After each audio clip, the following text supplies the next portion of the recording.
నిజామాబాద్ జిల్లా సెంట్రల్ జైల్లో గంజాయి దొరికిన ఘటనకు సంబంధించి ఉన్నతాధికారులు సీరియస్ అయ్యారు. కారాగారంలోకి మాదక ద్రవ్యాలతో పాటు ఇతర మత్తు పదార్థాలు సరఫరా అవుతున్నాయన్న ఆరోపణలపై పూర్తి స్థాయిలో విచారణ జరిపారు అధికారులు. నిజాలు బయటకు రావడంతో జైలర్ను సస్పెండ్ చేశారు. మరో జైలర్పై బదిలీ వేటు వేశారు. సూపరింటెండెంట్పై చర్యలకు ప్రభుత్వానికి సిఫార్సు చేసినట్టుగా తెలుస్తోంది. గంజాయి, బీడీలు, ఇతర నిషేధిత వస్తువులతో అక్రమ వ్యాపారం చేస్తున్న 7 ఖైదీలను ఇతర జైళ్లకు తరలించాలని ఆదేశాలు జారీ చేశారు.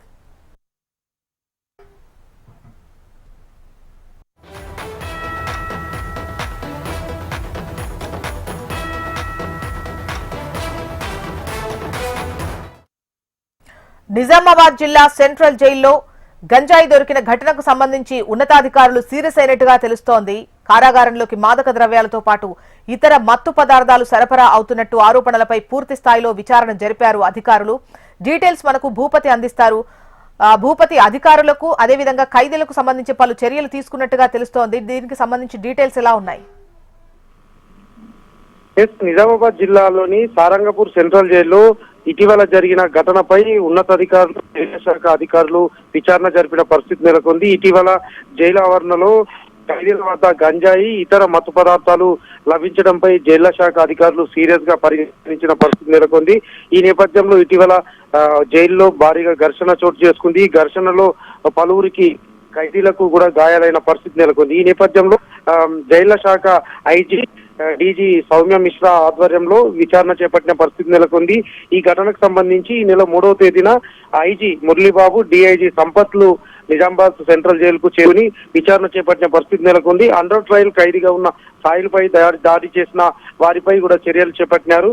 ముఖ్యంగా దీనికి సంబంధించి జైలర్ ఉపేందర్ ను సస్పెండ్ చేయడంతో పాటు మరో జైలర్ సాయి సురేష్ ను బదిలీ చేస్తూ ఉత్తర్వులు జారీ చేశారు. అదేవిధంగా జైలు సూపరింటెండెంట్ దశరత్నం ను 15 రోజుల పాటు సెలవులో వెళ్లాలని కూడా ఉన్నతాధికారులు ఆదేశించిన పరిస్థితి నెలకొంది. ఇటీవల కాలంలో నిజామాబాద్ సారంగపూర్ సెంట్రల్ జైల్లో జరిగిన ఘటనపై ఇటు జైళ్ల శాఖ అధికారులు, ఉన్నతాధికారులు సీరియస్ గా పరిగణించారు. ఇప్పటికే విచారణ చేపట్టడంతో పాటు దీనికి బాధ్యులను గుర్తించి వారిపై చట్టపరమైన చర్యలు కూడా చేపట్టారు.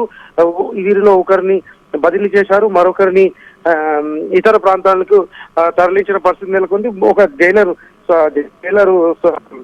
ఉపేందర్ ను సస్పెండ్ కూడా చేసిన పరిస్థితి నెలకొంది. జైలు సూపరింటెండెంట్ పై కూడా శాఖాపరమైన చర్యలు తీసుకునేందుకు ఇప్పటికే ఉన్నతాధికారులు సిద్ధమైన పరిస్థితి నెలకొంది.